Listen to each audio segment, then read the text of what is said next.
Yah, saya setuju untuk semua hal tentang hidup Anda juga. Dalam nama Yesus, dan kami telah berbicara tentang putra dan putri kebebasan. Kami adalah anak-anak kemerdekaan. Apa yang kita pelajari putra dan putri kebebasan? Mereka hidup tanpa rasa takut. Putra dan putri kebebasan, anak-anak kebebasan, bertanya dengan berani. Anak-anak merdeka, terimalah dengan bebas, anak-anak merdeka berjalan dengan gembira. Anak-anak kemerdekaan, berperilaku percaya diri, percaya tiba-tiba. Anak-anak kemerdekaan, bangunlah dengan cepat. Anak kemerdekaan, pilih dengan bijak. Kami membahas beberapa orang lain dan kami berbicara tentang bagaimana kami memperlakukan orang lain, dengan baik memperlakukan orang lain. Mohon kami memaafkan dengan mudah, kami berbicara tentang istirahat penuh kemenangan terakhir kali dan hari ini, saya ingin berbicara tentang bagaimana putra dan putri kebebasan. Mereka tahu otoritas mereka. Mereka tahu otoritas mereka. Wah, sudah waktunya beberapa putra dan putri Tuhan mulai menjalankan otoritas kita di dunia ini. Dunia ini adalah orang-orang bermasalah. Setan berasal dari sistem dunia ini, tetapi Allah menjelaskan kepada kita bahwa di dalam Alkitab bahwa sebagai putra-putri Allah, ketika kita dilahirkan kembali, kita didudukkan bersama Kristus di tempat-tempat surgawi bahwa kita adalah ahli waris bersama dengan Yesus Kristus. Karena itu kita memiliki otoritas atas semua kekuatan musuh, atas semua kekuatan iblis. Dalam Lukas pasal 10, 19, Yesus berkata, "Lihatlah, aku memberimu wewenang untuk menginjak-injak ular dan kalajengking dan atas semua kekuatan musuh dan tidak ada yang akan melukaimu, menyakitimu atau menyakitimu. Saya telah memberi Anda otoritas." Yesus berkata, "Aku telah memberikannya kepadamu. Itu sudah menjadi milik Anda ketika Anda dilahirkan kembali. Janji ini adalah milikmu. Anda memiliki otoritas." Kita melihat bahwa dalam Efesus pasal 1, Efesus pasal 2, kita telah duduk bersama Kristus di tempat-tempat surgawi, kita berada di atas segala kekuasaan. Kami di atas semua kerajaan. Kami di atas semua kekuatan. Jadi setan adalah Tuhan dari sistem dunia ini. Dia adalah pangeran kekuatan udara, tetapi kita berada di atasnya karena kita duduk bersama Kristus di tempat surgawi. Itulah posisi kita di dalam Kristus. Itu adalah otoritas Anda dan itu adalah otoritas saya. Dan itulah yang dipahami oleh anak-anak Tuhan. Putra dan putri Allah, kita bukan bayi di dalam Kristus lagi. Kita bisa, dengan kerendahan hati, kita perlu menjadi bayi. Dalam kerendahan hati kita, kita perlu menjadi bayi. Dalam kepolosan kita, kita perlu menjadi bayi. Kata Alkitab, dalam pengetahuan kita, kita perlu memahami apa artinya menjadi putra dan putri Allah. Anak Tuhan yang dewasa dan dewasa, yang tahu otoritas mereka, yang tahu cara memindahkan gunung, yang tahu cara berbicara dengan iblis, yang tahu bagaimana mengusir mereka, yang tahu bagaimana meletakkan tangan di atas yang sakit dan melihat yang sakit sembuh, yang tahu bagaimana berdoa dan mengutuk pohon ara yang tidak menghasilkan buah dan layu dan mati atas kata-kata para guru, atas kata-kata tuannya dan kita adalah ahli waris bersama dengannya, sama seperti dia. Jadi apakah kita ada di dunia ini? Pertama, Yohanes pasal 4, ayat 16 dan 17 memberitahu kita. Jadi kita perlu belajar tentang otoritas kita karena kurangnya latihan. Otoritas Tuhan di bumi ini karena orang Kristen telah menjadi bodoh atau mereka mungkin menjadi tidak percaya akan kekuatan semacam ini dalam otoritas semacam ini. Yesus berkata bahkan tidak meninggalkan Yerusalem Anda telah berpakaian dengan kekuasaan dari tempat tinggi. Dia berkata Anda akan memiliki kuasa Roh Kudus dan bagian dari kuasa Roh Kudus itu adalah mengetahui bagaimana menjalankan dan mengetahui bagaimana menggunakan otoritas, peralatan yang diberikan Tuhan kepada kita. Untuk menaklukkan, memerintah, bersamanya, bukan menaklukkan orang. Tetapi untuk menaklukkan kekuatan spiritual, untuk menaklukkan pertempuran emosional, untuk menaklukkan rasa sakit kita, untuk menaklukkan ketakutan kita, untuk menaklukkan negatif, untuk menaklukkan emosi. Benteng kekuatan iblis, yang datang melawan kita untuk mencoba membuat kita kecanduan dan membuat keluarga kita kecanduan. Dan menjaga keluarga kita takut dan menjaga keluarga kita miskin dan menjaga keluarga kita sakit dan menjaga keluarga kita dalam keadaan, daripada di atas seperti yang Alkitab katakan, kita di dalam Kristus di atas duduk bersamanya, di tempat surgawi di mana di atas saja dan tidak di bawah, adalah kepala dan bukan ekor. Itulah yang Alkitab katakan tentang Anda dan saya di dalam Kristus dengan dilahirkan kembali. Kami telah langsung ditempatkan pada posisi otoritas atas pangeran kekuatan udara. Saya ingin menunjukkannya kepada Anda dan mengilustrasikannya kepada Anda di dalam Alkitab. Tetapi saya ingin Anda mengerti ketika Anda tahu siapa Anda, ketika Anda tahu bahwa Anda adalah putra atau putri Allah seperti ini, Anda akan mulai menjalankan otoritas Anda dan iblis akan kehilangan apapun yang Anda pikir dia miliki atas Anda atau itu. Dia mencoba untuk menguasaimu. Ketika dia hanya mencuri karena Anda memiliki kekuatan, Anda memiliki otoritas. Dia hanya mencoba merampok Anda dari pemikiran bahwa Anda memiliki otoritas. Baiklah, jadi untuk mengetahui siapa kita harus mengikuti jejak dalam Alkitab beberapa orang yang tahu siapa mereka. Lihatlah Keluaran pasal 3, ayat 14, Tuhan memperkenalkan diri kepada Musa. Dan dia berkata, Aku adalah aku. Aku adalah aku. Anak laki-laki, Tuhan tahu siapa dia. Aku adalah aku. Dialah yang maha kuasa. Dia adalah El Shaddai. Dia adalah siapa dia.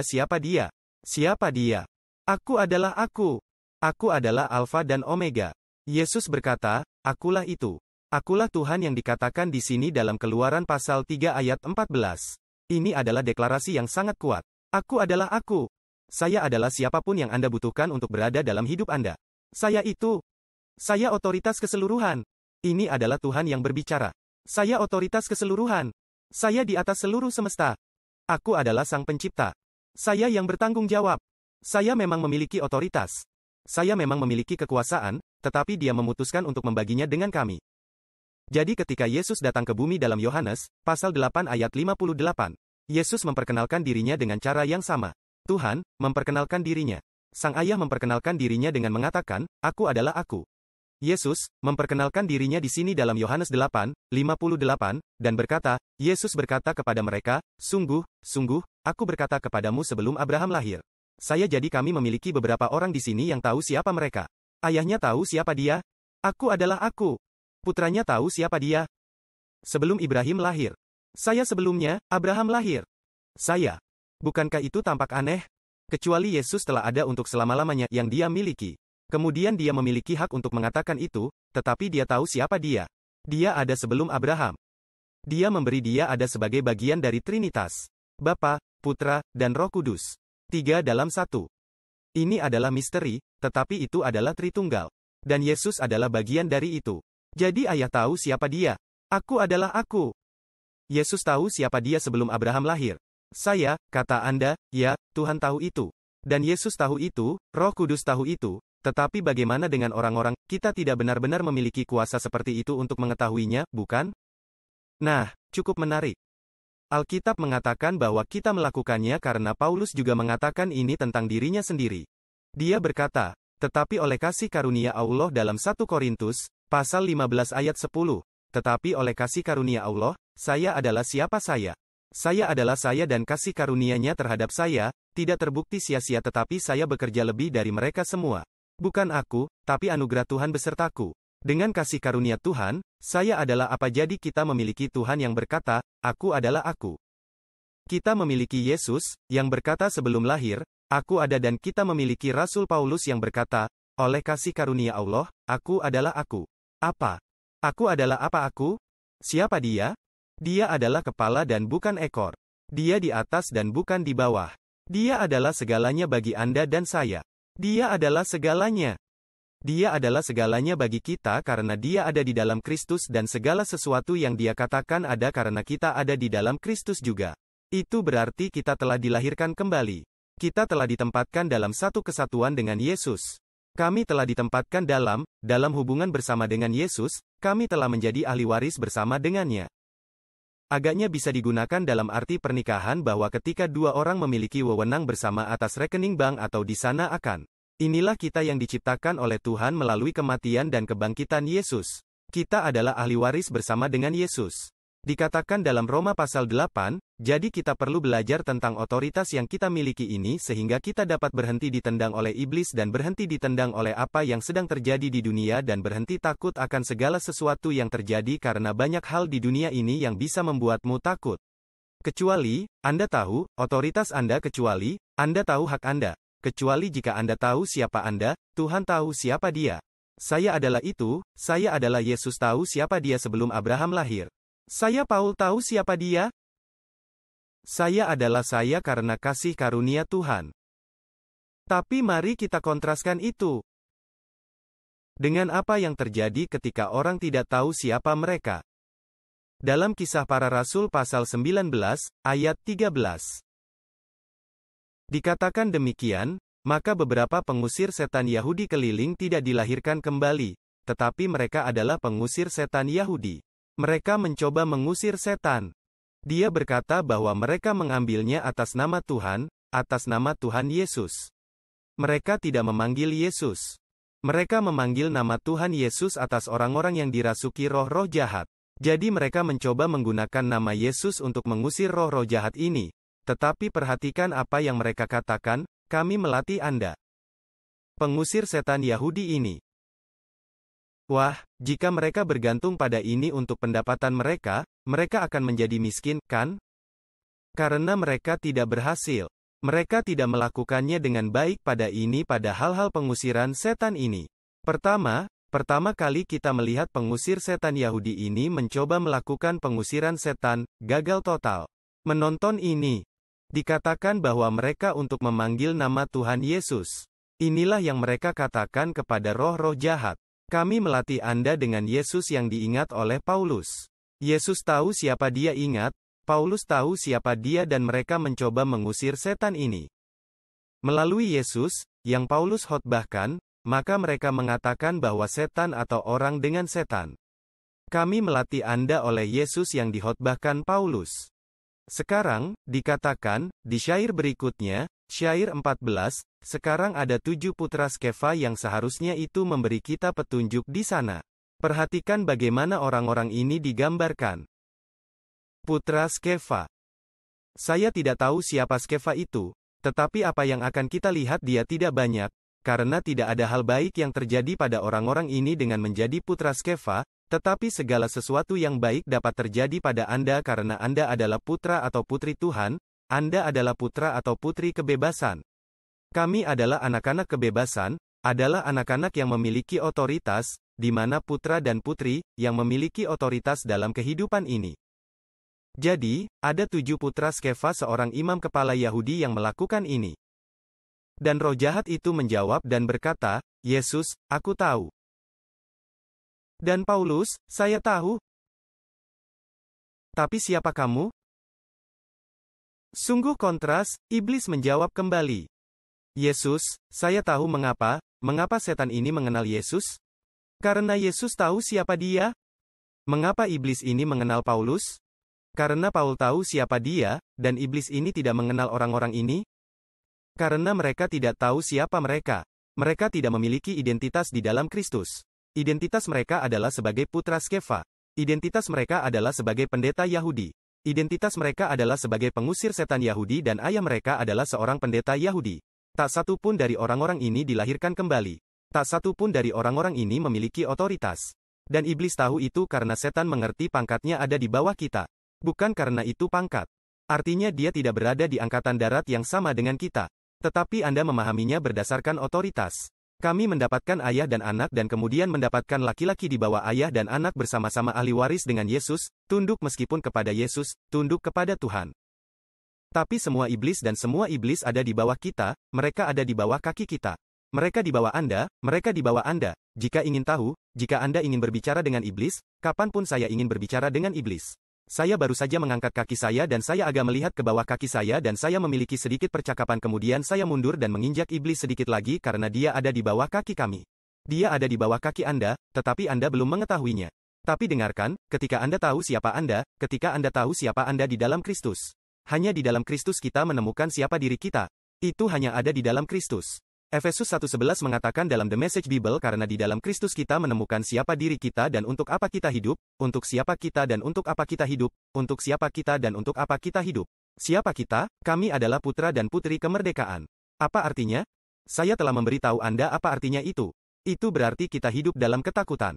Tanpa rasa takut. Artinya kita bertanya dengan berani. Artinya kita menerima dengan cuma-cuma. Artinya kita cepat bangun. Artinya, kita digerakkan oleh iman dengan penuh keyakinan.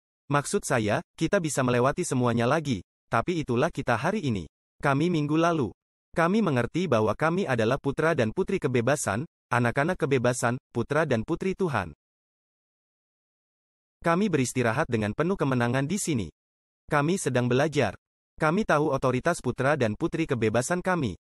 Mereka tahu otoritas mereka. Roh jahat menjawab dan berkata kepada orang-orang ini, Yesus saya tahu dan Paul saya tahu tapi siapa Anda? Dan itu adalah pertanyaan retoris. Alasan mengapa iblis menanggapi putra-putra Skefa ini. Dan berkata, siapa kamu? Itu karena mereka tidak tahu siapa mereka. Tidak ada jawaban yang bagus di sini. Dikatakan, lalu apa yang terjadi orang yang dirasuki roh jahat itu? Orang yang dirasuki roh jahat itu melompat ke atas mereka, mengalahkan mereka, menang melawan mereka, dan kemudian mereka melarikan diri dari rumah itu, telanjang dan terluka. Sekarang, saya ingin Anda melihat 5 efek. Dari kemanusiaan, 5 efek pada kemanusiaan, yang tidak memahami kekuatan dan otoritasnya atau yang tidak memiliki kekuatan dan otoritas. Jika Anda tidak dilahirkan kembali, Anda tidak memiliki kuasa dan otoritas atas iblis. Anda berada di bawah dominion iblis. Alkitab berbicara semua tentang itu di seluruh kitab suci. Tuhan memberikan otoritasnya kepada Adam dan Hawa. Adam dan Hawa menyetujui otoritas mereka kepada setan melalui ular, dan kemudian Yesus kembali dan mati untuk membayar otoritas itu. Dia tidak hanya membayar keselamatan kita dengan darah dan kematiannya dan penguburan dan kebangkitannya. Dia juga membayar otoritas kita, mengambil kunci neraka dan kematian. Roma pasal 1, ayat 18 mengatakan, dia mengambil kunci neraka dan kematian. Dia berkata, aku adalah anak Allah. Saya adalah raja segala raja dan saya adalah Alfa dan Omega, katanya, dan saya memegang kunci neraka dan kematian. Saya pikir itu ada di Roma, Wahyu pasal 1 di suatu tempat. Dan dia berkata, saya memegang kunci neraka dan kematian. Dari mana dia mendapatkan kunci-kunci itu? Dia mendapatkannya dari iblis. Dari mana iblis mendapatkannya? Adam dan Hawa. Dari mana Adam dan Hawa mendapatkannya? Tuhan. Dan ketika Yesus mengambil kunci, kepada siapa dia memberikannya? Murid-muridnya? Kepada siapa dia memberikan wewenang? Kamu dan aku. Melihat manusia tanpa otoritas, ada 5 kondisi manusia tanpa otoritas. Lihat mereka. Di sana di ayat 16. Lihat apa yang dikatakan, iblis. Roh jahat menguasai mereka.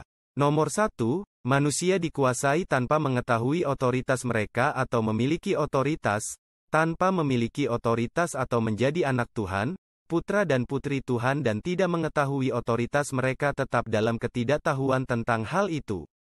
Atau ketidakpercayaan tentang hal itu atau beberapa pengkhotbah lain memberitahu Anda tidak memiliki otoritas semacam ini. Nah, Alkitab memberitahu Anda bahwa Anda melakukannya. Lihat apa yang terjadi.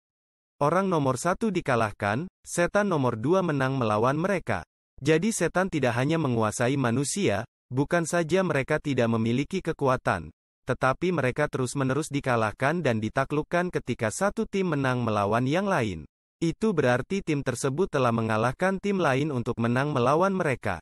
Itu berarti setan terus-menerus mengalahkan mereka. Mereka selalu berada dalam kondisi kekalahan dan kegagalan. Inilah yang diganggu oleh seluruh umat manusia. Mereka mungkin memiliki kemenangan di berbagai bidang kehidupan. Beberapa orang mungkin benar-benar ahli dalam atletik atau master, Anda tahu, pada tingkat tertinggi dalam profesi mereka, atau pekerjaan mereka. Tetapi tetapi mereka dikuasai oleh setan, membuat mereka dibutakan, membuat mereka dikalahkan, menjaga mereka tanpa harapan, menjaga mereka tanpa Allah, menjaga mereka tanpa mengetahui siapa mereka sebenarnya di dalam Kristus. Jadi orang nomor 1 dikalahkan. Nomor 2, manusia dikalahkan. Orang nomor 3 terus-menerus dalam pelarian. Jadi mereka melarikan diri dari rumah itu. Mereka mulai melarikan diri. Setan membuat mereka dalam pelarian. Setan membuat manusia dalam pelarian. Tidakkah Anda lelah dalam pelarian? Tidakkah Anda lelah selalu lari dari hal-hal negatif daripada menghadapi hal-hal itu dan mengetahui otoritas bahwa Anda harus berbicara dengan hal-hal itu untuk menang melawan hal-hal itu? Bukankah sudah saatnya kita mulai membuat iblis lari daripada kita lari darinya? Orang-orang ini berlari dan melarikan diri dari rumah. Sekarang, kita tidak tahu rumah siapa itu tetapi ada kemungkinan besar itu adalah rumah mereka dan mereka kehilangan rumah mereka. Iblis mengusir mereka dari rumah mereka. Iblis mengusir mereka keluar dari rumah dan rumah, terlepas dari itu, dia membuatnya dalam pelarian. Bahkan jika itu adalah rumah orang lain, setan membuat mereka dalam pelarian. Sedalam ini, iblis di dalam pria ini membuat orang-orang ini melarikan diri. Kami tidak lari, kami berlari dengan daya tahan, kami menjalankan perlombaan yang ditentukan di depan kami. Kami berlari dan tidak pingsan, kami berlari dan tidak gagal. Kami adalah pemenang, adalah juara. Itulah siapa Anda di dalam Kristus. Jadi tetapi mereka melarikan diri dari rumah dan kemudian kondisi manusia berikutnya adalah mengatakan melarikan diri dari rumah telanjang. Sekarang, Anda tahu, tidak, mereka tidak mulai telanjang, kan? Anda tahu, ini bukan pengusir setan telanjang yang akan, Anda tahu, menakuti iblis dari pria ini melalui ketelanjangan mereka. Bukan itu yang terjadi di sini. Mereka punya pakaian tapi kenapa sekarang mereka telanjang? Dan mengapa Tuhan bersusah payah menyebutkan detail kecil itu karena ketelanjangan melambangkan kemiskinan, ketelanjangan melambangkan kekurangan, ketelanjangan melambangkan tidak memiliki apa yang Anda butuhkan, tidak terpenuhinya kebutuhan Anda. Mereka lari telanjang dan pakaian mereka jelas diambil dari mereka, dicuri dari mereka, oleh iblis, dicuri dari mereka oleh orang ini. Mereka berlari keluar rumah dalam keadaan telanjang.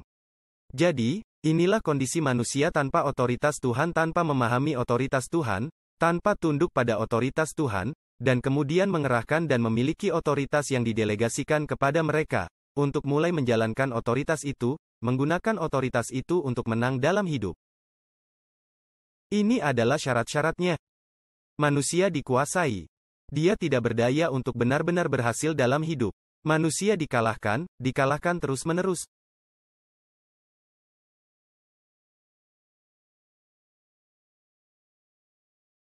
Manusia sedang berlari, lari dari hal-hal yang menakutkan, lari dari hal-hal yang membuat mereka takut oleh setan. Mengancam dia dengan. Dan dikatakan mereka pergi telanjang, mereka pergi dalam kebutuhan. Mereka tidak pernah pergi tanpa memiliki kebutuhan mereka. Itulah kondisi manusia tanpa daya. Dan kemudian yang terakhir di sini dan kemudian kita akan membalikkan ini, karena Yesus membalikkan kutukan, bukan? Mereka terluka. Iblis melukai mereka. Mereka kesakitan. Mereka ditusuk dengan luka. Mereka dipukuli. Mereka terluka. Mereka sakit. Mereka terluka. Mereka rusak. Apa yang Alkitab katakan lagi, dalam Lukas pasal 10 ayat 19 mendengar ini, orang-orang ini tapi apa yang Alkitab katakan? Dalam Lukas 10, 19 lihatlah.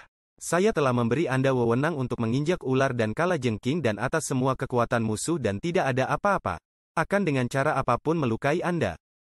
Menyakitimu, atau menyakitimu. Wow. Jadi, jika Anda kembali, dan kami menyadari bahwa ketujuh orang ini dalam ayat 14, dikatakan mereka adalah sons dari Skefa. Bukan putra dan putri Tuhan, putra Skefa. Ketika identitas Anda hanya dalam hubungan manusia Anda dengan orang tua Anda, ketika identitas Anda hanya nama belakang Anda. Artinya tidak ada otoritas di dalamnya. Tetapi ketika identitas Anda adalah, sebagai putra atau putri Allah, Anda memiliki otoritas. Karena itulah mengapa setan berkata, jika Yesus menyuruh saya pergi, saya akan pergi. Yesus, aku tahu. Ayat 15 dan Paulus. Saya tahu jika Yesus memberitahu saya bahwa saya akan taat. Jika Paul memberitahu saya akan pergi. Tapi siapa kamu? Anda dapat meminta saya untuk diusir, tetapi saya tidak mendengarkan Anda. Mengapa? Karena putra-putra Skefa mereka bukan putra dan putri Tuhan. Putra dan putri Tuhan mengetahui otoritas mereka dan mereka menjalankan otoritas mereka. Lihatlah apa yang terjadi, ketika Anda tahu siapa Anda dapat membalikkan 5 kondisi yang kita temukan di ayat 16 ini. Lihat mereka. Yang pertama kita mundur, yang terakhir. Mari kita mulai dengan yang itu dulu. Mereka terluka. Nah, Alkitab mengatakan bahwa putra dan putri Tuhan, kita dapat disembuhkan sebenarnya sebagai putra dan putri Tuhan, itu adalah hak kita untuk disembuhkan dalam Markus pasal 7 ayat 27. Yesus berkata ketika wanita itu datang, yang bukan orang Yahudi, dia datang. Dan dia berkata, sekarang, ingat ini sebelum salib, ceritanya.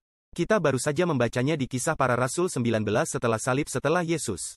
Kebangkitan, ketika otoritas diberikan kepada manusia, bukan kepada orang Yahudi, tetapi kepada semua orang yang dilahirkan kembali. Tetapi sebelum salib, orang-orang Yahudi memiliki hak untuk menyembuhkan, memiliki hak atas berkat Tuhan, hanya dengan menjadi orang Yahudi. Jadi wanita yang bukan Yahudi ini datang Yesus dan berkata, "Maukah kamu menyembuhkan putriku? Dia kerasukan setan." Dan Yesus berkata kepadanya, "Biarkan anak-anak dipuaskan dulu karena tidak baik mengambil roti anak-anak dan melemparkannya ke anjing." Dengan kata lain, Yesus berkata, kesembuhan adalah roti bagi anak-anak. Kesembuhan adalah roti anak-anak. Kesembuhan adalah milik anak-anak Tuhan. Sekarang wanita ini memohon kepada Yesus atas dasar kerahiman, bahkan anjing Tuhan, makan remah-remah dari meja tuannya. Dan Yesus berkata, "Wow, wanita ini memiliki iman. Terjadilah padamu," dan pada saat itu putrinya sembuh. Putrinya diantar. Putrinya dibebaskan. Dikatakan, dalam ayat-ayat berikutnya saya percaya pada ayat 29 karena jawaban ini pergi, setan telah keluar dari putrimu dan kembali ke rumahnya. Dia menemukan anak itu terbaring di tempat tidur, iblis telah meninggalkannya. Tetapi perhatikan apa yang dia katakan bahwa penyembuhan adalah roti anak-anak. Kesembuhan adalah roti anak-anak. Anda memiliki penyembuhan yang tepat. Dia bahkan tidak memiliki hak namun dia disembuhkan. Putrinya disembuhkan karena dia memohon belas kasihan kepadanya, hanya untuk mendapatkan sepotong remah-remah dari meja tuannya. Anda bisa seperti dia. Dan Anda bisa mengatakan, "Saya hanya mengambil remah dari meja master," dan Anda bisa mendapatkannya karena ada rahmat tersedia untuk Anda dengan cara itu.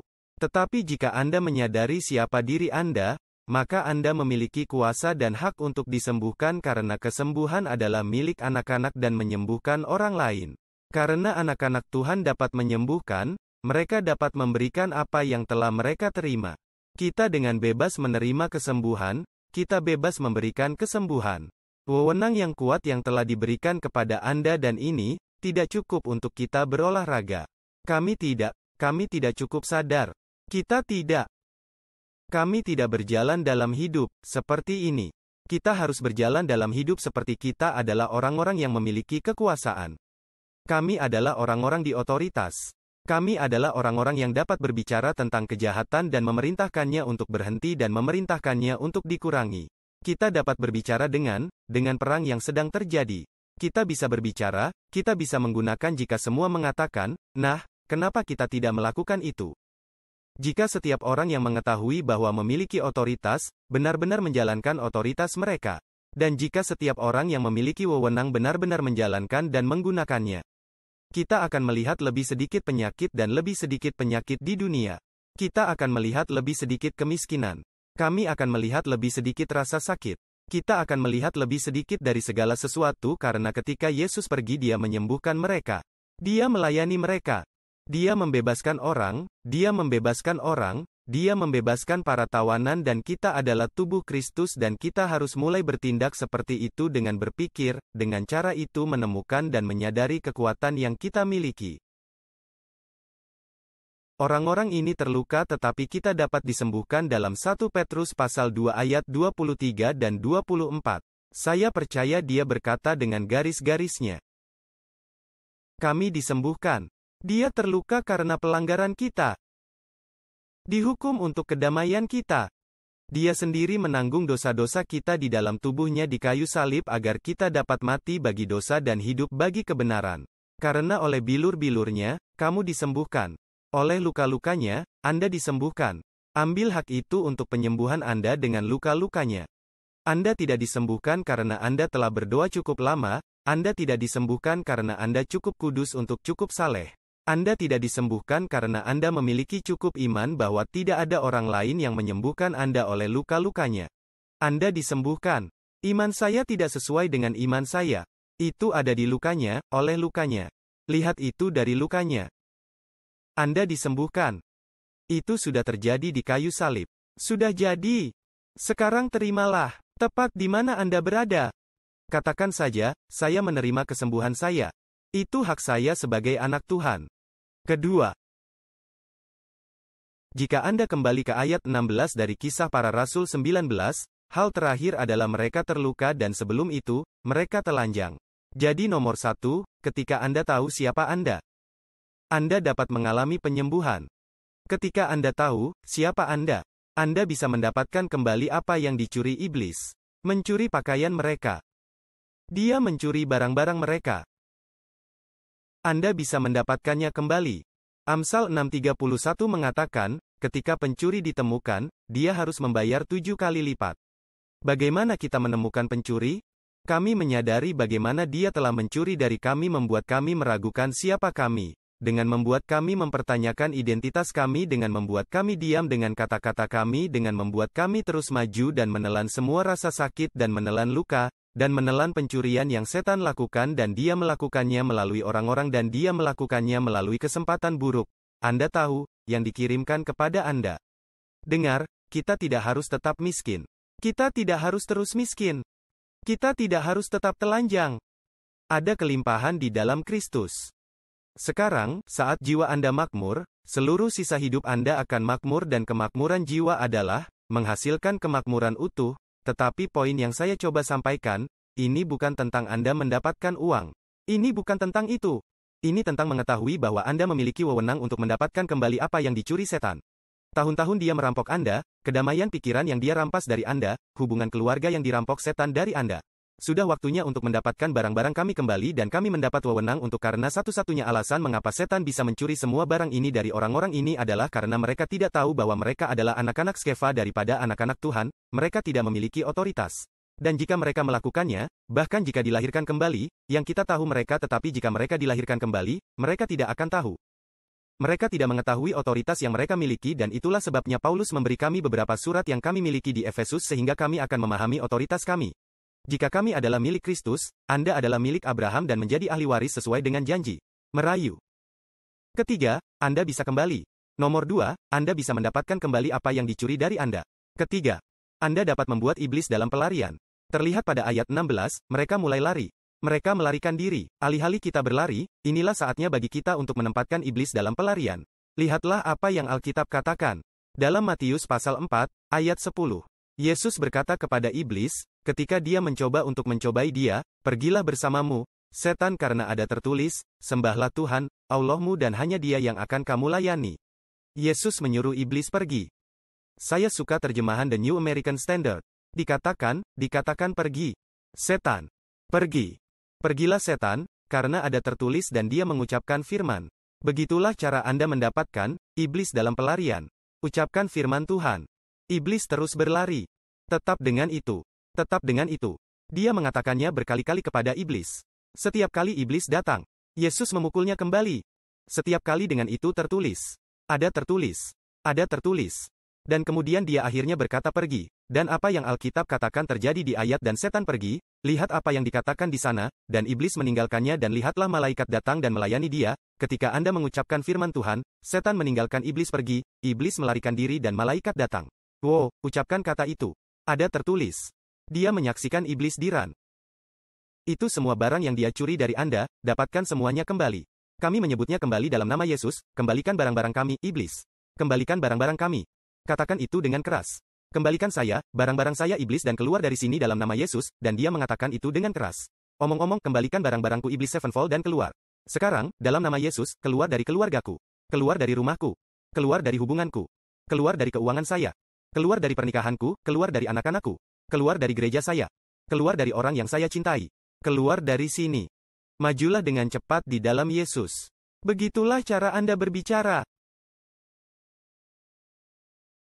Anda memiliki otoritas itu. Lihat, setan mencoba merampok ini, dia mencoba membutakan orang. Dia mencoba membutakan gereja, di mana gereja terjebak dalam politik dan mereka terjebak dalam semua hal negatif dan gosip ini. Dan sekarang mereka jadi kita lupa. Apa yang harus kita lakukan di bumi ini mengambil dominion. Alkitab berkata, isi bumi taklukkan bumi dan kuasai. Bukan atas orang. Atas kegelapan. Atas semua hal yang datang melawan umat manusia. Membutakan mereka dari Tuhan, berusaha menjauhkan dari yang terbaik Tuhan untuk hidup merayu. Dan kemudian Alkitab berkata kita bisa menang melawan setan dan kita bisa menang melawan masalah kita. Dikatakan dalam Yakobus 5:16, doa orang benar menang. Menang banyak doa orang benar banyak menang. Cara doa kita efektif adalah kita berdoa mengetahui bahwa itu adalah kebenaran Yahweh. Dan saat itulah doa kita bermanfaat dan kemudian kita bisa mengatasinya. Kita mulai mengatasi daripada dikalahkan alih-alih dikuasai. Kami adalah sang pemenang. Bagaimana kita mengatasi Roma pasal 8, ayat 31? Apa yang akan kita katakan tentang hal-hal ini? Dan kemudian dia mulai membuat daftar beberapa hal untuk dikatakan. Bagaimana kita mengatasi dengan mengatakan hal-hal ini? Jika Tuhan di pihak kita, siapa yang bisa melawan kita? Dalam Roma, pukul 8:19 semua ciptaan, seluruh alam menunggu dengan penuh semangat anak-anak Allah dimanifestasikan atau disingkapkan agar anak-anak Allah mereka. Gunung-gunung dalam hidup Anda sedang menunggu Anda untuk bangkit dan berbicara kepada gunung-gunung itu dan memberitahu mereka apa yang harus dilakukan. Seluruh bumi, seluruh alam semesta, semua ciptaan sedang menunggu anak-anak Tuhan untuk mengambil tempat yang seharusnya. Dan untuk mengatur segala sesuatunya dengan iman mereka, dengan kata-kata mereka dengan kepercayaan mereka kepada Tuhan, ayo, mari kita berdoa bersama. Katakan ini, katakan ayah surgawi. Saya memiliki otoritas. Saya adalah putra atau putri Tuhan. Aku anak. Saya adalah anak kebebasan. Saya adalah putra kebebasan. Saya adalah putri kebebasan. Katakan bahwa saya adalah kepala dan bukan ekor. Saya di atas dan bukan di bawah. Saya diberkati saat masuk. Saya diberkati saat keluar. Saya memiliki otoritas atas semua kekuatan musuh. Tidak ada yang akan melukaiku lagi. Aku disembuhkan oleh bilur-bilurmu. Aku diberkati dan berlimpah karena berkat-Mu. Saya lebih dari cukup untuk apapun yang saya hadapi. Saya menang karena saya adalah kebenaran Tuhan. Katakan itu, saya menang karena saya adalah kebenaran Tuhan. Saya mengalahkan setan. Aku membuatnya dalam pelarian. Saya memiliki lebih banyak kekuatan, lebih banyak otoritas daripada dia. Saya yang bertanggung jawab, bukan setan, bukan perasaan saya, bukan emosiku, bukan keadaanku. Saya bertanggung jawab, saya memiliki otoritas. Saya menyatakan dan memutuskan sesuatu dan itu akan dalam nama Yesus. Amin. Sekarang, jika Anda tidak pernah berdoa menerima Yesus sebagai juru selamat dan Tuhan Anda, berdoalah dengan keras bersama saya, doakan ini dengan lantang dengan saya. Ayah Surgawi, saya mengundang Yesus Kristus saja agar Anda ingin dilahirkan kembali. Anda ingin tidak hanya memiliki otoritas tetapi memiliki hak untuk pergi ke surga, hak untuk menjadi putra atau Allah melalui darah Yesus dan hanya melalui darahnya katakan saja Bapa Surgawi saya mengundang Yesus Kristus ke dalam hidup saya, sebagai juru selamat dan saya. Saya percaya Yesus mati untuk dosa-dosa saya dan bangkit dari kematian mulai saat ini dan seterusnya. Ayo, katakan dengan lantang dari momen ini ke depan. Saya adalah anak Tuhan. Sekarang jika Anda berdoa, hubungi saya, ada tautan di layar Anda, dapatkan salinan buku saya, The Power of a New Life. Anda dapat mengunduhnya di mana saja di dunia secara gratis, sekarang juga. Anda tidak akan pernah sama lagi, jadilah bagian dari keluarga-keluarga gereja. Selamat datang di rumah, terima kasih. Semua orang memberkati Anda. Aku mencintaimu, aku berkata padamu. Anda memiliki kekuatan, Anda memiliki otoritas sekarang, berjalanlah di dalamnya hati, tetapi dengan keyakinan dalam nama Yesus. Sampai jumpa di layanan berikutnya. Hidup Mengubah Keluarga, terima kasih telah bergabung dengan kami hari ini. Saya harap pesan itu benar-benar mendorong Anda merasa bebas untuk berbagi dengan seseorang. Tapi sekali lagi, terima kasih teman-teman karena telah bersama kami. Kami bersenang-senang dengan Anda. Dan sebagai pengingat jika Anda belum melakukannya, Anda masih dapat mendaftarkan anak-anak Anda ke serial kami Urek setiap Senin siang. Kami punya video baru. Kami tidak sabar menunggu anak Anda melihatnya. Ya, luar biasa. Lagi, terima kasih telah bergabung dengan kami. Juga, jangan lupa untuk bergabung dengan kami Rabu ini jam 7 malam untuk momen bersama PGD. Dapatkan orang-orang Anda di sekitar. Ini akan menjadi luar biasa. Tidak sabar untuk melihat kalian kemudian.